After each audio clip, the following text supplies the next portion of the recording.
bringing you the latest news, game updates, insights, highlights, and everything Liberty hockey. This is Rock the Rink, where Liberty hockey lives.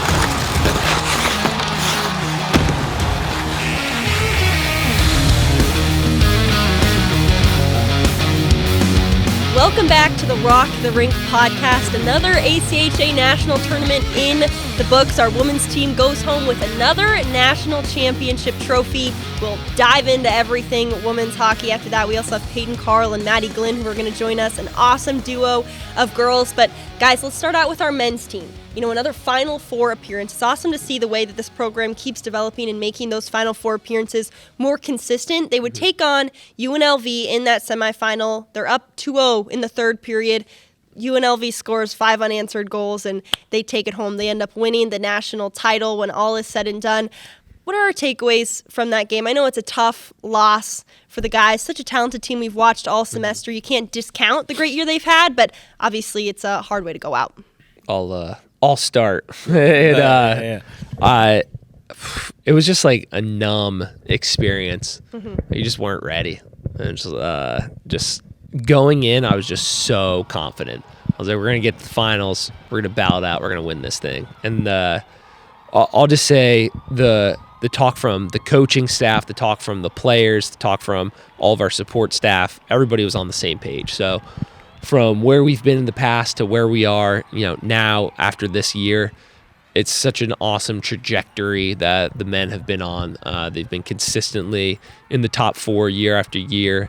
We'll go back to the drawing board on this one and figure out how to finish out a good third period. Just some random weird things, but yeah, after that game, I wasn't too emotional. Even in the locker room, it was just like, what just happened? Like, oh, yeah, you just feel so bad for the players, the coaches, to kind of go out that way. But we still have an incredibly talented young team, so learning lesson and a lot of hunger going into next year. Yeah, I take a look at what happened at Nationals, too, and to be honest, like it almost felt like for the Rebels, it was their time, right? Like you take a Super look fair. at what you've Yep. seen, multiple, even that tournament too, but like look at what they've had to do in the past.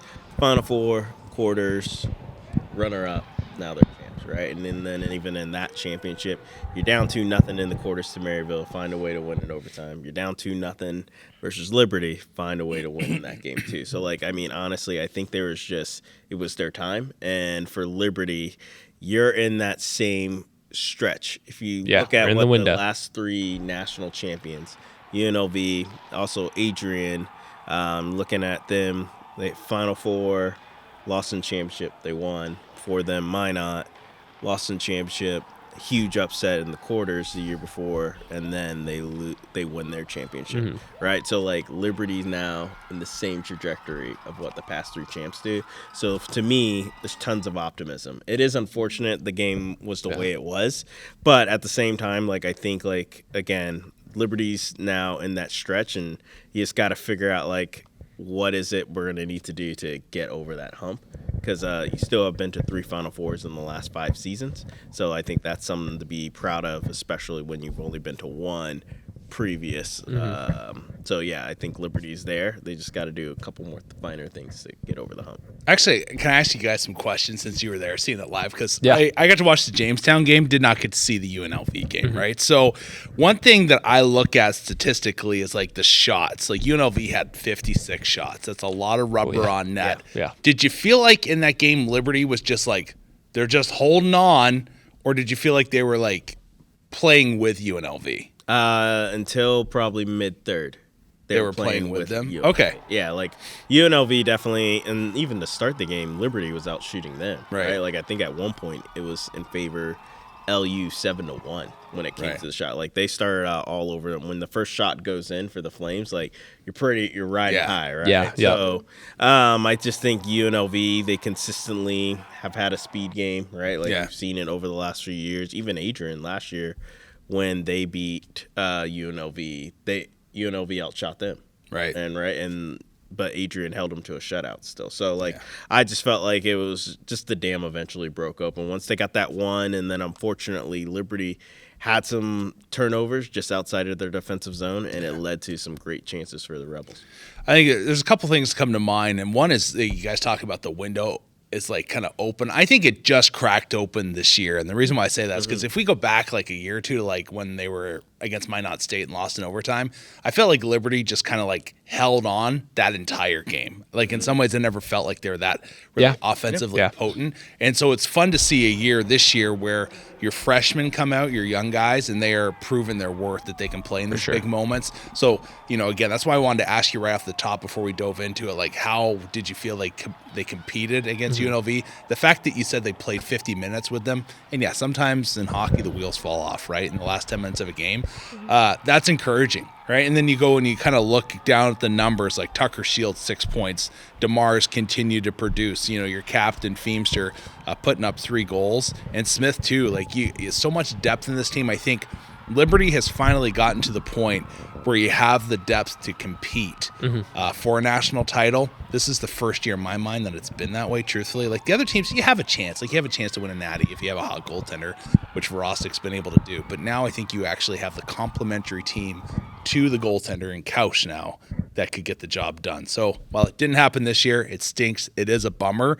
I do think, okay, you get another solid recruitment class in, which I'm sure we'll get to in another podcast, but you're on that doorstep. Like you're now competing for a Natty, not hoping that you're going to get to a Natty.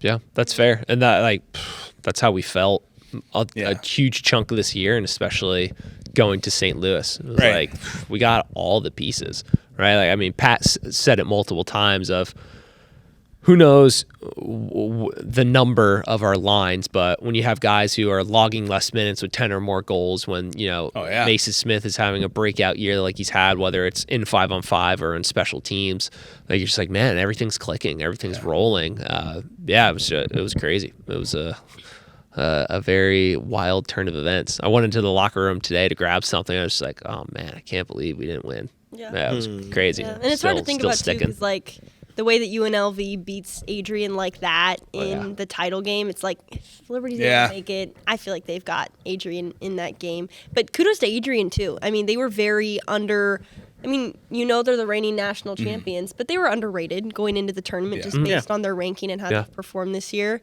I was honestly surprised Ohio didn't make it farther. I didn't see their game when they the game they it was kind of a similar situation. Like, I think the wheels fell off for them too. Like, they're up 2-0 in the first 5 minutes. Right. And then Adrian showed their kind of the veteran team they have, and also the coaching prowess of Coach Estalos, and they were able to make it 3-2 before the first period was over. And the Cottony's, I'm assuming he's gone now, but like he was just an X factor. Who knows? They seem to find in this league. Assume he's gone, but the Cottony's, we said going into it, was he the one playing in that game? Yeah, he was, right? Yeah. So, like, the fact he is one of the best goaltenders in the ACHA. So you get down 2-0, you have a guy like that between the pipes. It's like, all right, I have to be perfect from here on out to get my team back into it. Guys that have that capability can do wonders for your team. So for sure. And they're just a seasoned group. I mean, Adrian is. So now Liberty, you had this big freshman class this year going forward. You'll be the seasoned team that's been in the big games before. Yeah. You get experience for Conrad Couch in moments like this in a semifinal. So it's going to be nothing but beneficial in the future. I will say, though, that first game against Oswego, that one made you sweat a little bit. Yeah. Got very nervous in that game. Right. Did you? Because all I thought was, I was like, I don't know, maybe they have the magic. Like, I know, Oswego. That's all I thought. Right. Oh, yeah. Because it was last year. And it was a 2-1, I think, going into the third. Or 3-2 going into the third, something like that. It felt like every time Liberty tied it, Oswego had an answer, like only a couple shifts later. Yeah. So, all right, here before we move on to women's, okay? Because I know we're gonna talk more about like the summer for Liberty men's hockey coming up. But there's a few things I wanted just to throw out here. I'm gonna do it in like 120 seconds time, because I want to move on to the women. But this is what I want to say. I know sometimes I get the rep as like not being a homer enough of a broadcaster for a guy that does all the Liberty games. But the one reason why I take that vantage point is because you can trust me when I say things. I'm not just blowing hot air places absolutely. that it doesn't need to go. Yeah. So this is the thing. You look at this team and you have the youth, and this is a team that's on the verge of breaking out. Now, again, we'll get more into the summer details as we move on, but I wanted to just say this. DeMar's 33 points. In his first 12 games, he only had 6 points. Monster second half of the season when he figured things out. You have a stud coming back, all right? Ratzlaff, DeBrito, those two guys, let's say they both had 22 and 20 points respectively, both with 7 goals. If they can up that output by even 40%, and you're looking at a couple of 15-goal guys roughly, that's 100% output. But even if you can get to 10 goals apiece, and those guys have another year under your belt, you're playing with house money. That's great stuff. Finch, I think, is on breakout year watch. I want to see him shoot more. I've said this more and more. I want shot volume up for Finch because I think he has a great release. 5 goals. This guy is capable of scoring 20. It's going to happen sooner or later. He has too much talent. And then Smith, can he come back and get even better, right? 10 goals this season in limited minutes.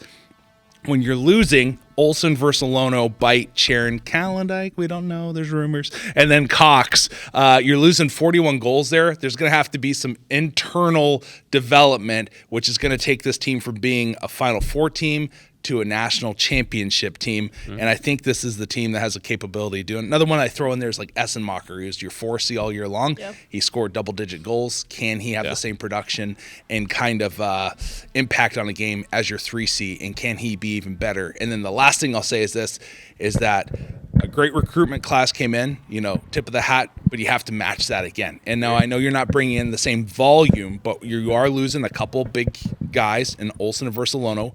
Bite played big minutes when he was here, and also Cox is like a heart and soul kind of guy. You have some big shoes to fill. So are you able to do that, and are you able to do that on the back end with some more length? That's the big thing. The D is smaller. Not saying you can't win with that, but at the same time, if you could bring in some bodies that are 6'2" plus that have that albatross factor, that would be helpful. But I'm excited to talk off season with this group as time moves on. I know it stinks, but at the same time, again, I picked them to win the Natty. I believed in it, and I'm not just saying that because I'm a Liberty guy. I really think it's going to get done in the next 2 years.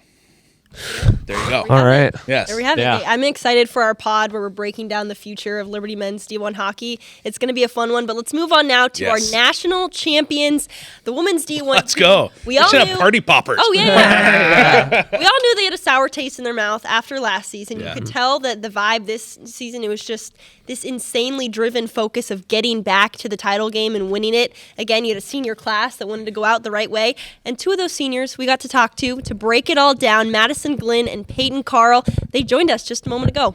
All right, well, we have a loaded table right now. 2 national champions joining us. We have Peyton and Madison. Guys, thank you so much for being here. We're so excited that you could join us. Now, since the national championship run, you guys are the big dogs on campus right now. What's the past week or so been like? A lot of relaxation, I'm sure, catching up on your classwork. What's kind of been the wind down from that nationals high been like? Yeah, it's been good. We both just played our last game, so we're kind of adjusting now to the new lifestyle of no hockey. We got our first emails of practice this week, and we look at each other, we're like, oh, we're not going. It's kind of sad. But it's been nice just kind of adjusting to everything and taking it all in, and just it's been nice, a little relaxation. Yeah, it's definitely been good. I mean, we're kind of just hanging out with our teammates still because we realize we only have especially for us, we're only here until May, and then we probably won't see a lot of these girls again. So just spending the most of our time, even though it's kind of weird not being able to play hockey. Yeah. No, love-hate St. Louis edition. Okay, I know you guys have been there a lot. Yeah, we're basically St. Louis locals at this point. Okay, so tell me what you love most about your trips there. Probably the national championships, but it might be something else. And then tell me what you just what your not favorite part about St. Louis is. Yeah, I mean, honestly, I think my favorite part is probably just winning and playing hockey there. We went downtown one time, but all we did was sit in Starbucks and do homework. We didn't really experience it. And then my least favorite part is definitely that bus ride. That is the worst thing ever. And just how long that bus ride is. Every time we hear St. Louis, we're like, oh, now another 12-hour trip. But I agree. Bus ride's worse. At least she can sleep the whole bus ride. She'll just that's good. That's a skill. Yeah, one thing about me is I am the best bus sleeper. It's so weird. I can get on that bus and I will sleep until we wake up for breakfast. Okay. Yeah, it's so interesting. Yeah. I would say probably my favorite thing about St. Louis, obviously winning, or just even a lot of the times when we have like that downtime in the hotel and just like get to hang out with our teammates, hang out with our parents too. Yeah. It's pretty fun. Were you guys around when all the tornado action was going down? Yes. Not this year, Oh. but Okay. last year there was a tornado Yeah. when we were in Centene and we all had to like huddle in like locker rooms and under crevices. That was like in the middle of your guys' game or something. It wasn't was in the it middle. D2? It wasn't. Yeah, it we was were in the middle of D2. Yeah. Okay, yeah.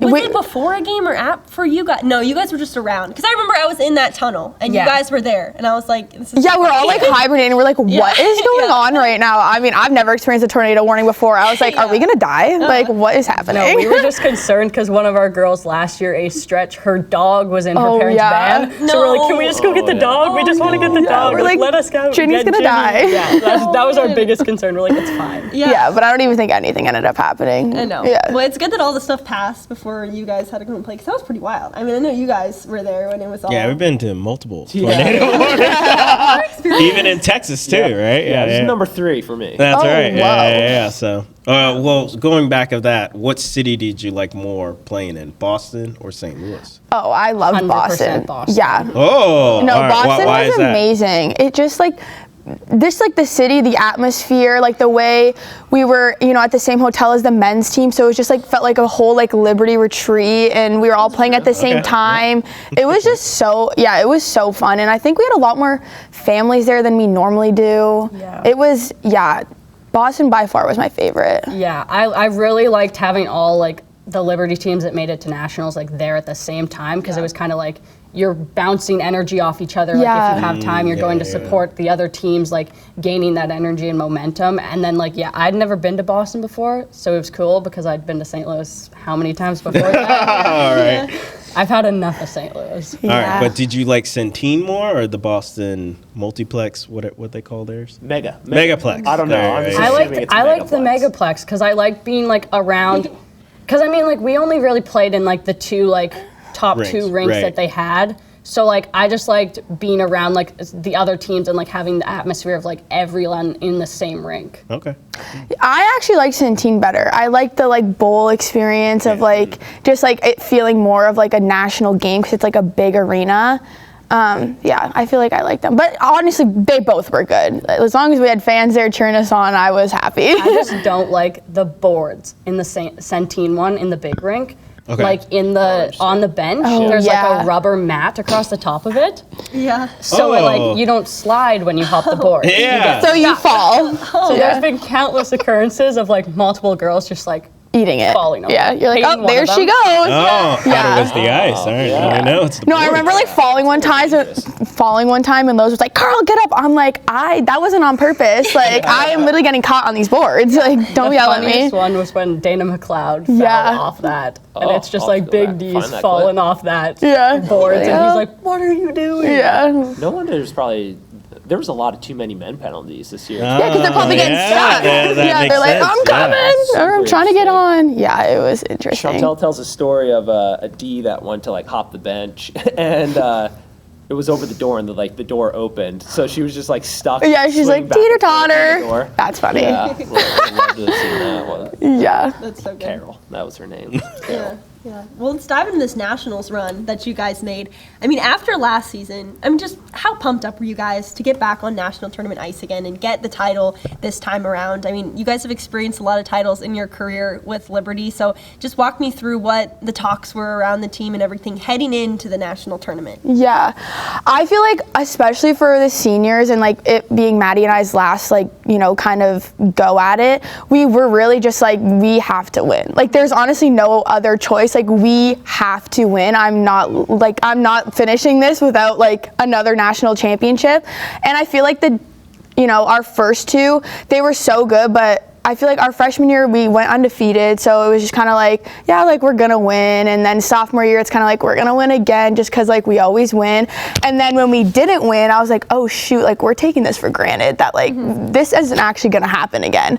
We have to work for it. I feel like we were just trying to, like, hype the freshmen up. Like, you guys, like, this is going to be so fun. Like, just come out there. Don't be scared. Like, give it your best shot. And it literally was basically, like, we were going into this winning no matter what it takes. Yeah.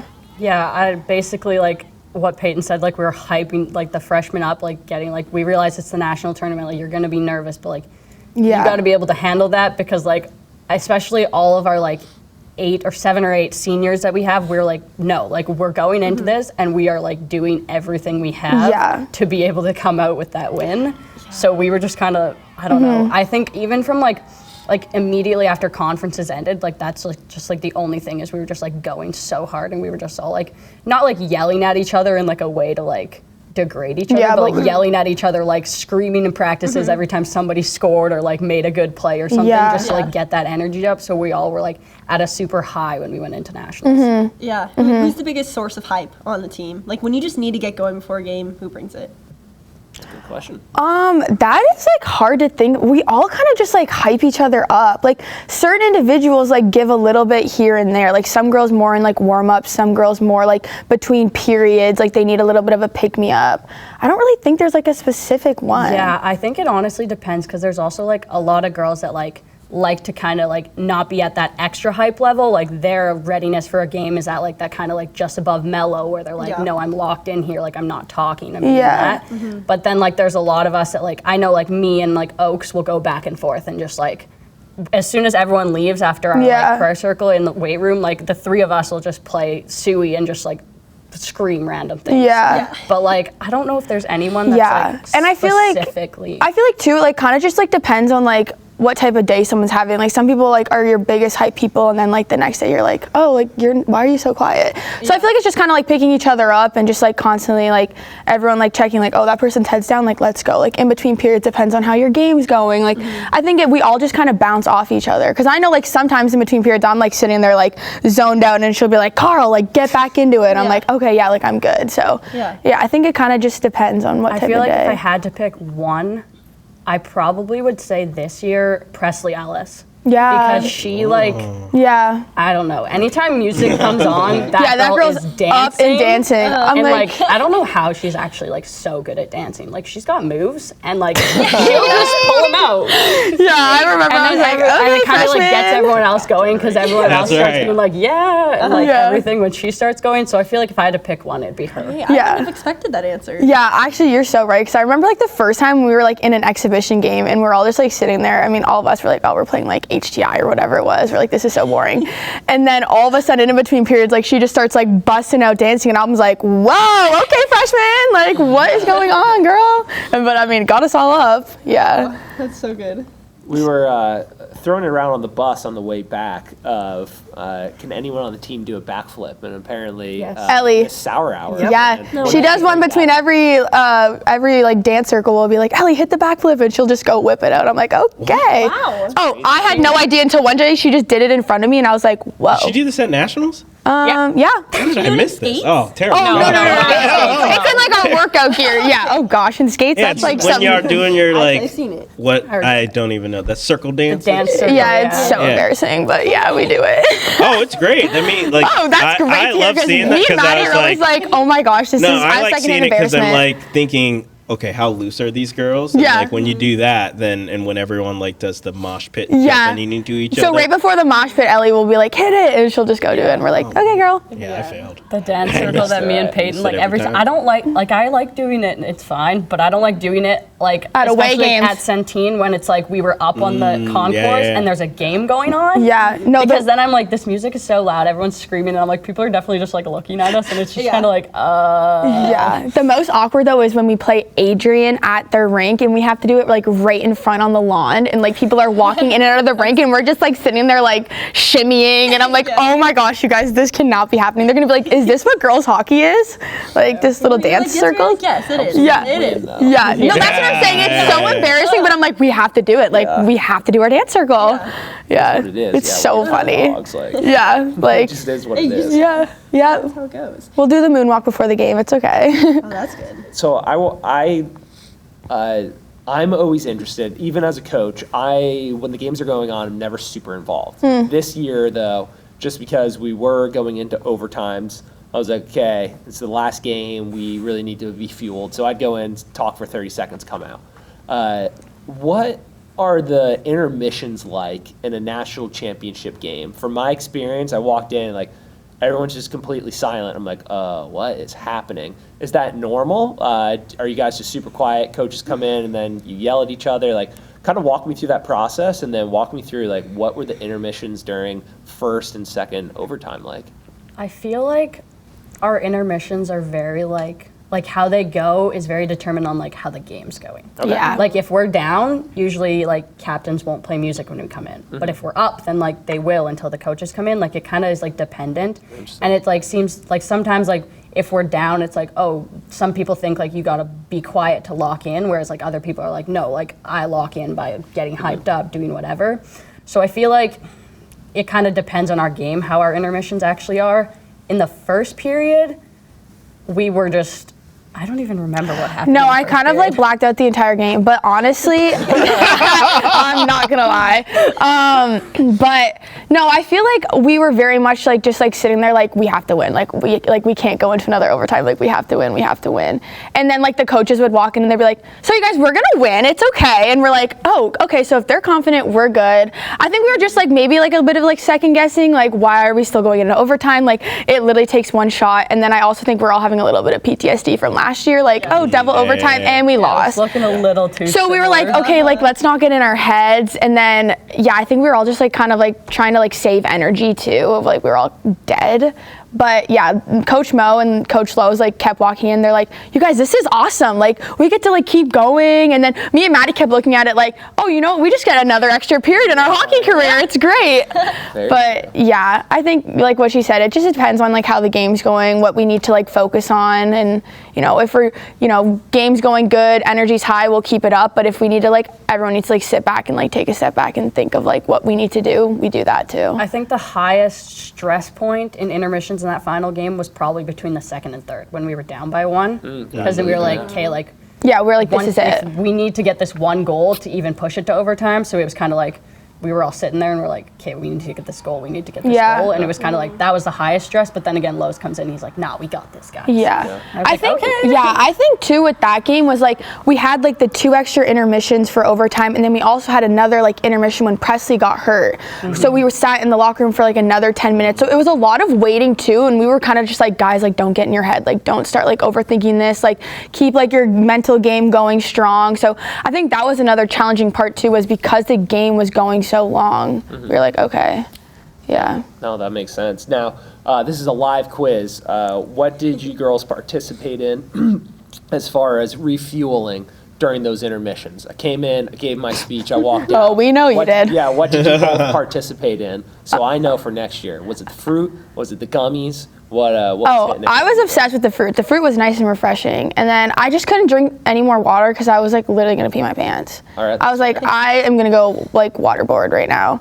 Yeah. But yeah, the fruit was amazing. Okay, all right. Honestly, as soon as you walked out and after you were yelling, like, dump half your water out, pour the liquid IV. Yeah, we're all looking at each other like, I looked oh at Peyton gosh. and I was like, I'm not putting the liquid IV in. I was like, I'll drink water, but I won't put the liquid right, IV. well, once I all really is- did like the cold water. Was nice. I was chugging water bottles. Oh, and then that's I was good. eating candy. Yeah, with the bucket of ice, that was great. Did anyone hold on to ice like I instructed? Oh, Haley Lee.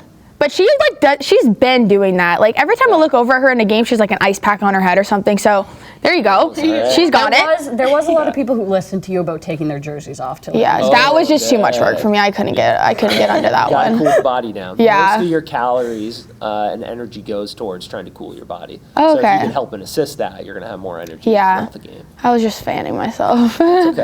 It's okay. It all worked out. She was just vibing over there. Yeah, it all worked out. That makes sense. Any more hockey related questions here, guys? Or can we Yeah, I move got on a couple. to- What's a Chris Kerr speech like? Like, especially all not right. just intermission, but also even when you guys do your off-ice workouts. What's that like? His favorite line, honor your ancestors.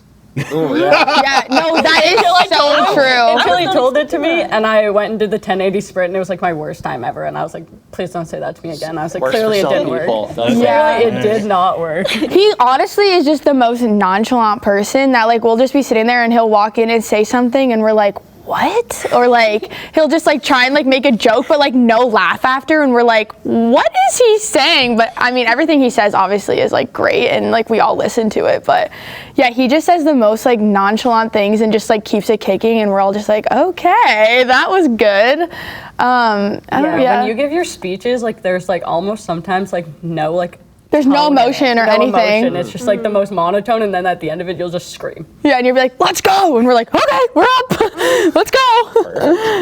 I told Cedric Lesueur, calling the back of that name, once said, like, I'm just very dry. So I'll say something, he's like, I have no idea if you're joking. Yes. Yes. Sometimes I'm like laughing and you keep staring at me and I'm like, oh, that wasn't a joke. I'm like, okay, I'm going to walk away now. Or it's like you'll say something and I'm like, I don't know if that was serious or if you were joking because you're not laughing, you're just staring at me. And then he'll be like, okay, good talk. And he'll walk away and I'm like, well, I'm still so confused. All right, gotta work on my so funny though. Oh no, it's great. Don't change. No, it's so funny. Yeah, please don't change. I love Does Carle like to tell stories too? No, we have to pull it out of him. Oh, Kerr's a great storyteller when he gets going. Yeah. He does the impression. Our thing at Nationals is every morning when we're stretching, we'll be like, can you tell us about your day? It started in Boston, and we're like, give us a timeline, and he'll go, okay, at 6:30 I woke up. At 6:33 I went and took a sip of water. And like that's like his little thing. We always like get him to do that, and those are so funny. All right, contrast to that with the Kerr speech. Give me a Coach Lowe speech. What's that like? Because I know Coach Lowe's is pretty animated. Oh, I have one, yeah. We all talk about him in the booth like, oh, he is not happy with what is happening on the ice. Before every game, he's going to come in and be like, okay, we need to do discipline, intensity, execution. And he always says that. And then I honestly don't even know. Sometimes honestly, he's going to kill me for saying this, but it goes in one ear and out the other. I'm like, oh, here we go again. But I will never That's forget. the senior mentality. Yeah, freshmen don't listen to me. But yeah. I will never forget his one speech. He might also kill me for saying this. When he came into the locker room and kicked the speaker. Oh my goodness, He kicked a hole in the back of our this big speaker. And I think we were losing. Backstory? I think we were winning 1-0. No, we were winning 5-0. No, I think it was 1. We ended up winning 5-0. Yeah, but we destroyed were winning the team. 1-0 at the point, and he Yes. we just weren't playing well, and he just But we were fine. We were winning. Mad about it, and walked in and full almost drop kicked that speaker. Yeah. And it was me and Aislinn Stretch were on this side of our locker room where you can see the coaches coming in, and we saw the wind up. And it was he was standing there after, and he wasn't putting weight on that foot. You could tell he was shoot, why did I do this? Pain, he was just he had to emphasize he was mad at us. We're you So could have done standing there, anything he's else. I can't do it. And Yeah. And we're all sitting there did he just do that? He thought he was going to get us going, and we're all are you okay? What is happening? Oh, yeah, we were all this in our jerseys. We're okay. Yeah, you never know what you're going to get with him. Sometimes we're sitting there, we're oh, he's about to come in and yell at us, and he'll come in and be okay, guys, we're doing good. And we're all whew, okay, we've dodged that bullet. Yeah. Or sometimes we're we're doing fine. He'll come in and he'll be no. We're okay. Yeah, sometimes I can't predict what he's going to say. Especially on the ice, for practice. We're doing okay, and we're not. But yeah. I don't know. He just loves a good yell sometimes. Yeah. He loves to yell Carle. Yeah. His favorite thing to yell is Carle. I won't even be near anyone on the ice. On the ice. Yeah, on the ice, and he's just screaming, Carle, what are you doing? And I'm over there what? I didn't do anything. Yeah, he's interesting. Not focusing. Yeah. But then he thinks I'm not focusing, and then he's over there lollygagging. I'm okay. But whatever. He's so mad at us after this. Yeah, he knows it. We say it to him all the time. It's fine, we're graduating. Yeah. That's what the fans want. Exactly. That's what they want. Yeah. Yeah. And I mean, okay, so you've won a good amount of championships with this team. Could you just tell me, from your career with Liberty, what the championship formula has been over the years? Why has this group been able to be so consistently excellent?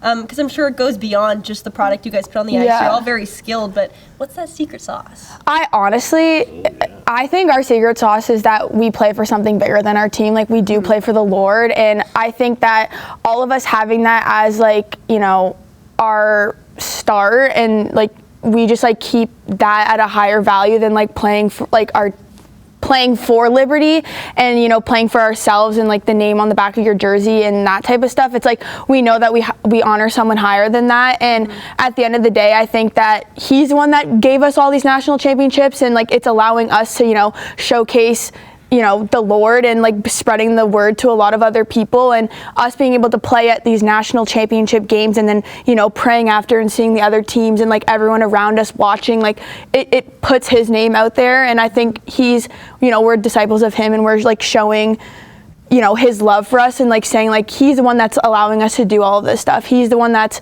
you know, bringing us to these national games and, you know, giving our team this like firm foundation. So I think that's truly what brings us, like that's our formula. Yeah.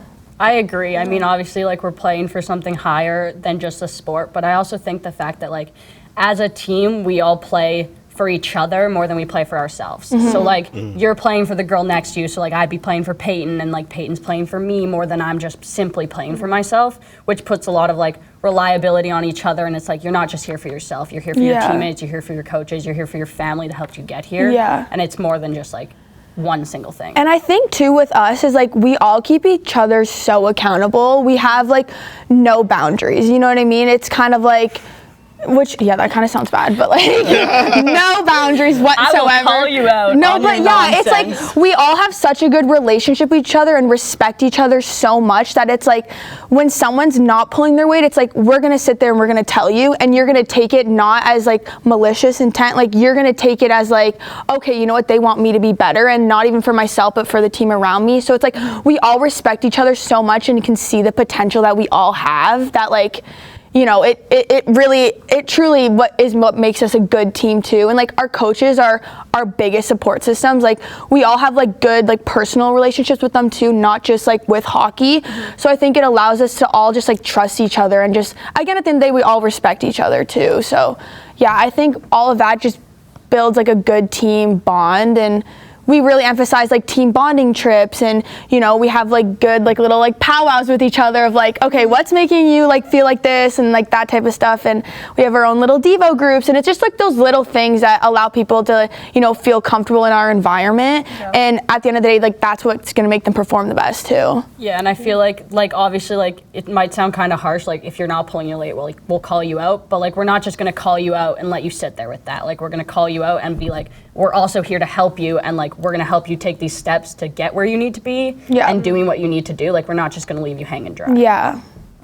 It's a great question. I wonder now if more teams are going to join the prayer circles. Need this. That's all right. No, but honestly though, like I feel like some girls are like, what are they doing? But like clearly it's working, so I want to join in. And then they get a little bit of like, all it is you need to plant the seed, right? And it's like once that seed's planted, it's like the Lord will do his work, and he'll like show up for these people. So that's all it is really just like planting that little seed, opening up our circle, and just like letting them like hear what we're doing. And I think honestly, I feel like a lot of people in our league have, you know, found Christ and found, you know, the Lord because of like us and just like playing against us and us like being so open about, you know, Christianity and stuff like that. Yeah. I think it's a good segue, Peyton, of describe the Finland mission trip for you. And then kind of, you know, fast forward to getting baptized this year. I mean, in the easiest way possible. Kind of summarize so for us. A little bit of a backstory. So I did come into Liberty. I was a Christian. I have gotten saved back when I was like 13 years old at my church back home.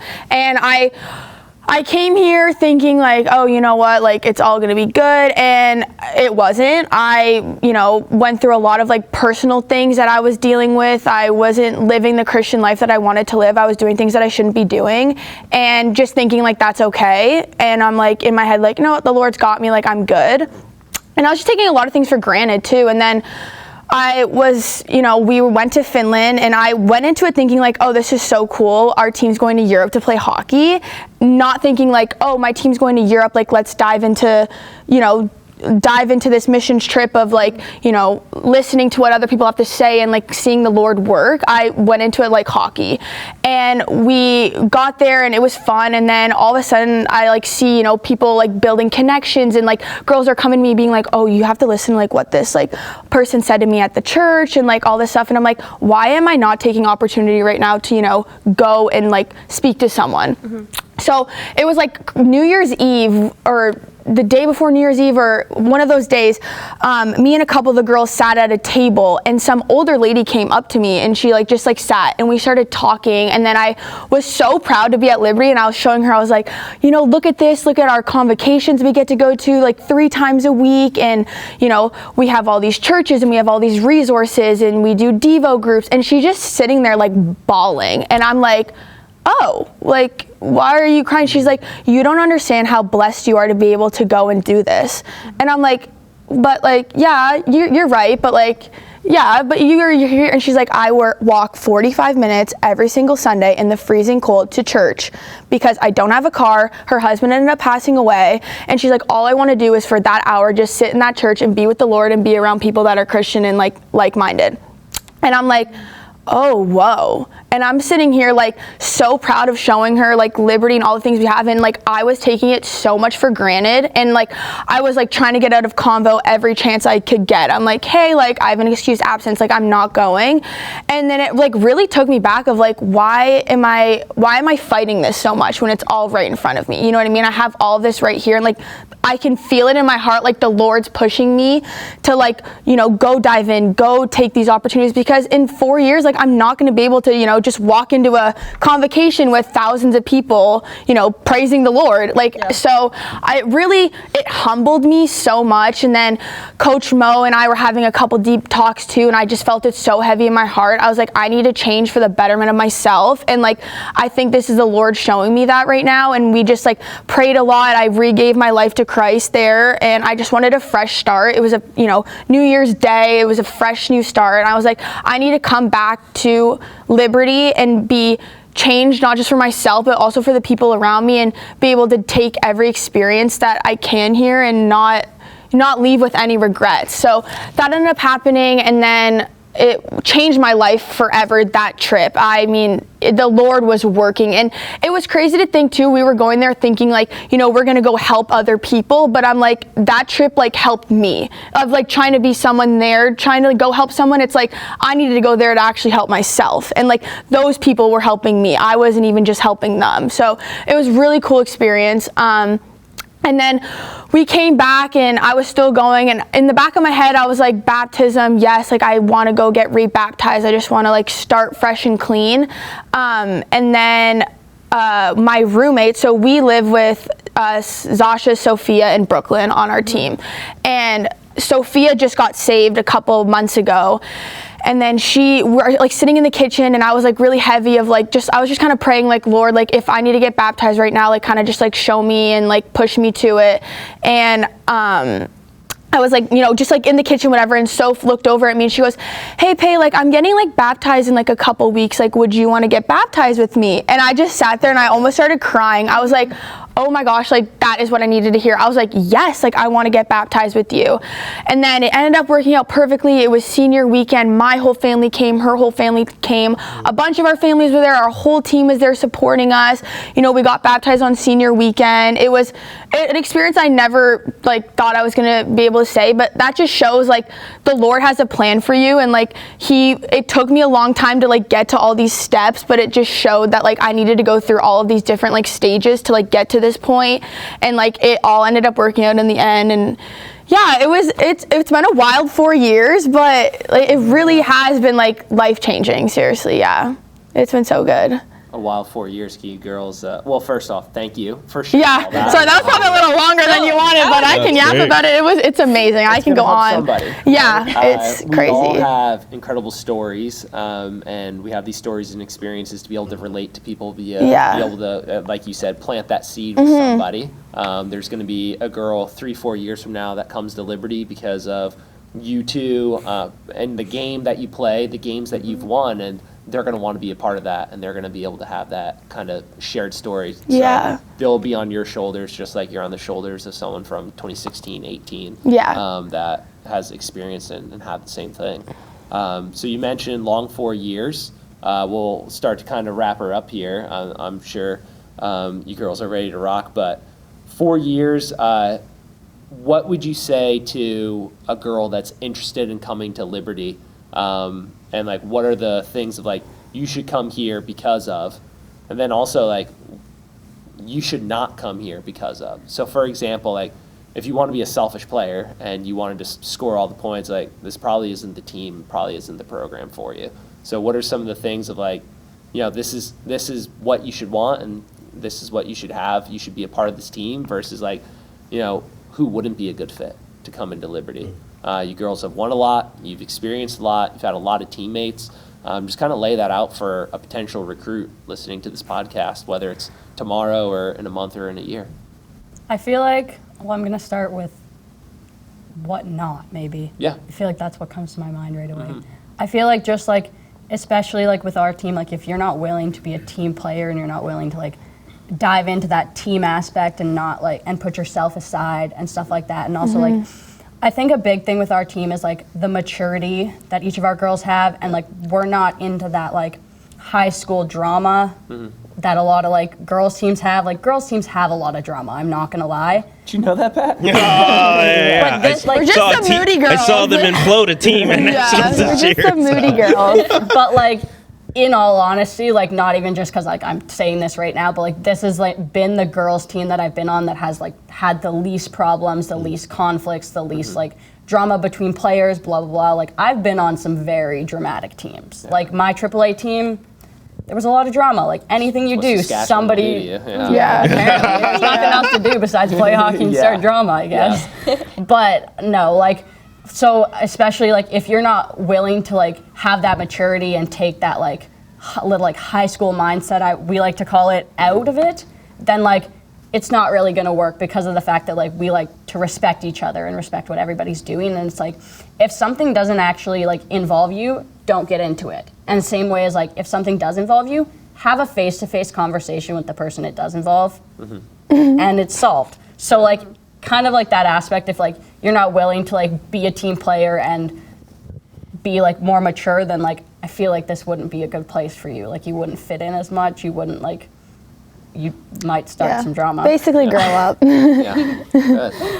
Awesome. We'll turn to you then, Peyton, of like, what should we be looking for? What are the qualities of somebody that would fit in well on this team? I mean, is it the opposite, or, think of, honestly, what would be ideal for? I feel like someone that's just, willing to learn, someone that's open-minded, someone that is willing to respect people and respect your coaches and just work hard at the end of the day. I think that's all you need to come here. You just want to be willing to grow.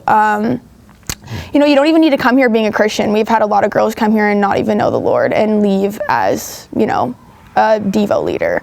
Like, you just have to come in open-minded and just see how, life takes you here, and just being able to make good connections with girls, tag along with them and just grow. Honestly, at the end of the day, it's just you need to be open-minded, you need to be willing to grow, and it's going to be hard. You're not going to come here and everything's going to be easy. It's going to be difficult, but it's like as long as you build a good foundation with your team and you're going to meet some of your best friends here.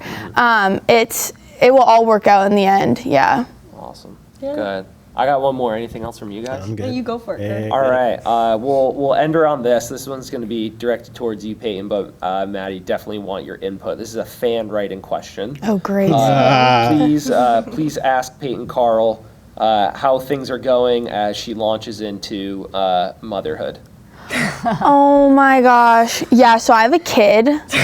It's a fur dog, though. His name is Rocky, and he's a little mini golden doodle, and it has been honestly the hardest thing ever. We just were at the vet on Sunday with him. He had a little abscess in the back of his hip. I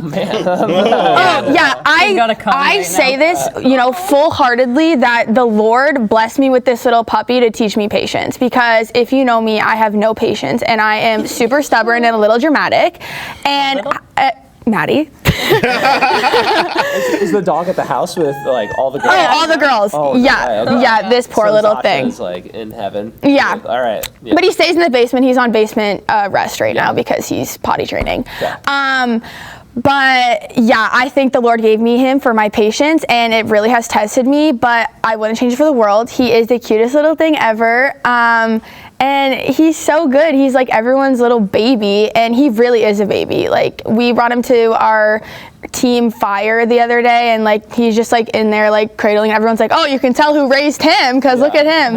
But yeah, he's so good. So my new adventure is now being a dog mom. Wow, it's great. Awesome. And then Natty, you're obviously living there. You're seeing it day to day. Do you have any roles and responsibilities that have been delegated to you? Whatever, I scream at her. I'm basically a stepmom at this point. No, I feel like Peyton obviously has asked me for like a lot of help because of the fact I do have a dog at home. And like I've had a dog for 5 She's like years. my chat GPT. Oh. I text and she answers. It's great. Like even on Sunday when we had to take Rocky to the vet, like Peyton called me and she was like, something's wrong, please come downstairs right away. I'm like, he's dying. He wasn't. No. He was fine. He just has a little funny haircut and a cone. But he's so cute. I honestly, it's super like a stress reliever in the house. Like that's good. If I'm like stressed or like been studying a while and like I need a break, like I'll just go down to the basement and take the dog. It's great. Yep, the Lord just blessed me with this little baby. I didn't even ask for him, but I got him. It was great.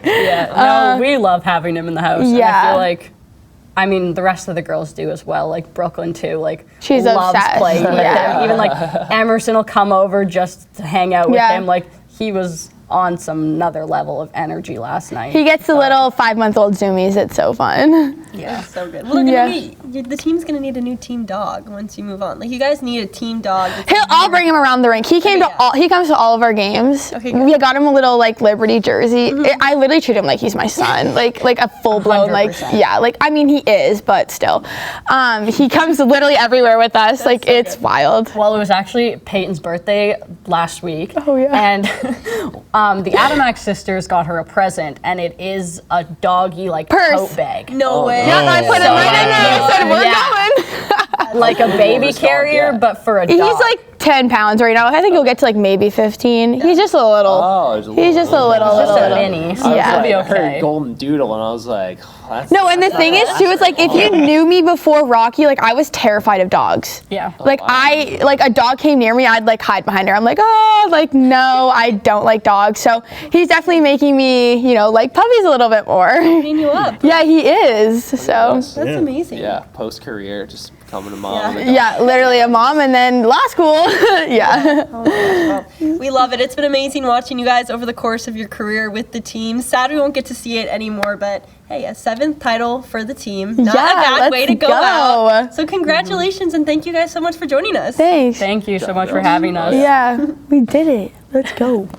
We out. What a great pair of ladies we have there, guys. I think we're saying like that's one of the best interviews we've had on the podcast ever. They were lively, and it's funny because like we got going before the pod, and we were like, oh man, I wish we were rolling. Record. It was some pretty good stuff they were saying. So Carle, are they always just that much fun to coach? Because that was a ton of fun. Yeah, well, I see them at 8 a.m. and for college, it's not always it. Yeah. But they were phenomenal players on a phenomenal team. But they would always kind of be in the middle where I hung out. So I have a really great relationship with Peyton and Maddy, and definitely going to miss them. Miss them on the ice, miss them in the weight room, just miss them as faces and personalities on the team. Yeah. Great testimony too by Peyton. That's the kind of stuff. You ask why Liberty or why send your kid to Liberty right there. That's what you want to see. So awesome. And that was my post-win speech of, hey, because you girls won, there's going to be a girl in 2-3 years that wants to come to Liberty and wants to be a part of this. She might not know the Lord. She may be a church kid, but just not as dedicated to maybe the path or the way that she wants to be on. And same thing, like these girls came here because of what girls did in 2018, 19, and 2021. That's what fires me up, being a part of this program, just what the success will bring in the future for future athletes. Yeah, and I love hearing their perspective on what's behind that sustained success. Always cool to hear because, they've just been such a dominant team for so many years now, and seeing it through their eyes, what makes them great. It's really special stuff to hear. And again, they're a double OT winner. Man, that one, it made stressful. I will say. Talk about it, Pat, because I missed every single goal in that championship game. Really? Yeah. Did you really? I was doing something. Yeah, like it was fun. So me and Kurt, obviously, we've talked about it. We're good friends off the pod. We've roomed together for about 10 years now at Nationals, right? We're the team. Yeah. But we always have the, I guess like unofficial talks, right? On our thoughts on things that we happen. I told Kerr there were two teams I did not want to play in that championship. Yeah. I said Minot State because I said I think they probably have the best goalie in the country in Ackerman. And then I said I don't want to play Maryville. Okay. Because I said, like, Maryville, like, I think they're riding high right now. Good crowd, too, being at home. And I was like, all those games we have played against Maryville have always been so tight this year. And I was like, I don't want a tight final. I want to blow a team. Like, I don't care about tight games. And I was like, I want to dominate. But, and so as soon as it happened, I was like, all right, let's see how it goes. And they got on, like, good goal by Beckett, right? Yeah.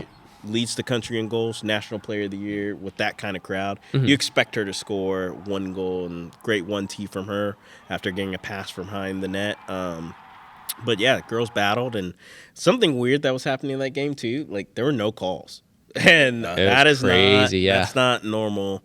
But Liberty finally got a call about, I think, early in the third. And all I thought was, this is it. This is the game.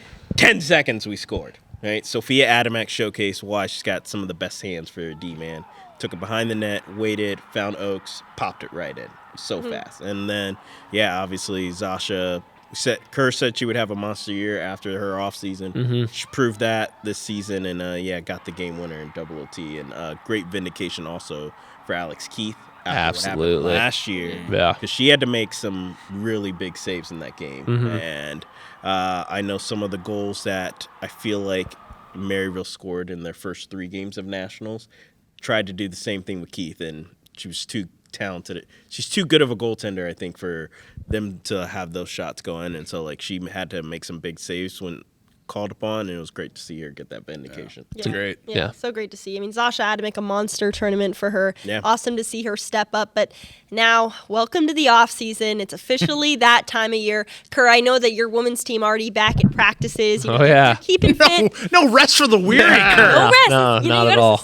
That's why you have 7 titles in 10 years. Yeah. So give us your thought on how an athlete now should approach this time of year. I mean, is there a good amount of rest you need to get in this certain period? And then when does it ramp up to where I need to be really training and progressing? Great question. So when we're thinking and talking off season, if we just zoom out and look at a year, there's in season, post season, off season, preseason, in season, right? So in to post to off to pre. So we're really in that kind of postseason mode and idea right now. And the most important thing is to get your body back to being a human and not a hockey player, right? It's a newsflash to everybody, but hockey's not great for the body in any sense of the terms. Bad for your hips, bad for your back, bad for your neck, bad for your shoulders. So if they don't take this, postseason very seriously, it's going to ruin all the gains they can make in May, June, and July, right? Anything that's kind of hurting, we got to get rid of. Our bad posture, got to get rid of. We got to open up our shoulders, right? You just spent months and months hunched over like this, right? It doesn't help that we have cell phones and sit at desks and chairs and whatever else, right? Yeah. So that's so important in this postseason. And then from 3, 4, 5, 6 weeks after your last game until 3, 4, 5, 6 weeks before your first practice of the year, that big off-season time, you got to talk to your coaches, you got to talk to your sports performance, your weight room guys, and you need an honest assessment of where your areas of improvement are, right? So for some players, it might just be, hey, it's just the physical side. You just need to get faster. You got great hands, great vision, and all that. For others, it might be, hey, you have all these physical gifts, you're just not scoring. You're just losing, the play. You got to become a better hockey player. You need to watch some video. So everyone's going to have those kind of individual differences. But if we're looking at a week of training, I like to follow a high-low approach. So popularized by Canadian Charlie Francis. If you remember Ben Johnson in the 1988 Seoul Olympics, he won. steroids he popped. But anyway, his coach had him on candy. Yeah, exactly. tainted supplement. Yeah. Out of 7 of the 8 guys on the track that day. So you could view it as like Monday, Wednesday, Friday. Those are going to be hard days. Mm-hmm. Tuesdays and Thursdays are going to be easier. So when you start to think of, hey, I'm going to be on ice, I'm going to be off ice, what we want to do is this fancy term called consolidate the stressors, right? So take the 2-3 big areas you need to work on and break them out into like really hard and intense and then really, really easy. So we'll use skating as an example. Monday, Wednesday, Friday, at some point you have to skate as hard and as fast as you can. Take a break. On Tuesday, Thursday, light and easy edge work, right? This simple skills that don't get you super tired. Because if you just try to go hard every single day of the week, by Thursday, by Friday, that engine's really going to be revving down. You're going to be burning. You're going to crash. But if you, just like in a game, have intermissions, and Monday, Wednesday, Friday are your periods, and then Tuesday, Thursday, those intermissions, now you have ebbs and flows to your work week just like you have in your game. The intermission allows you to go harder in the next period. The down day on Tuesday and Thursday, the easier day, lets you go harder on a Wednesday or on a Friday. So if we're looking at shooting, Monday, Wednesday, Friday, you'll kind of be drill like, hey, I'm going to skate hard to this position, take a shot. And then on Tuesday, Thursday, we're really going to ramp that down where it's just stationary, right? You can shoot 100 pucks stationary, no problem. You can't shoot 100 pucks on a really hard drill. So again, we're kind of breaking it up and taking all that hard stuff. And then we're going to use our weight room the exact same way. Monday, Wednesday, Friday are for the hard stuff. Tuesday, Thursday, that's for your light jogging, stretching, easy cardio type of thing. Because again, I need my Tuesday and Thursday to be that intermission style, a little bit lighter, so that I could go harder on my next days. We'll kind of leave it there. Just as the ideal off-season plan, but again, you really need to get with your coaches. Just with the women's team today, unfortunately, Natty and Peyton didn't have to be there and be part of it. But we're starting to collect data so we can have better end-of-year meetings. Hey, we have these physical gifts. You need to work on your skating. Hey, you have these physical gifts. We need to work on your hands and your shot. Hey, you have all the IQ, all the skill, but we just need you to be faster. We need you to be stronger for board play. So those are the things we think about when we think of the ideal off season for a college hockey player. Yeah, you gotta love it. Just keep on getting better and better. Well, hey, we're gonna hop on out of here. You might be wondering, why didn't we talk men's D2, men's D3, women's D2? That's all coming later. Don't worry about it. They've had some great seasons as well that we want to break down, but we'll get to that later. So for now, thank you so much for watching the Rock the Rink podcast. I'll see you guys next time.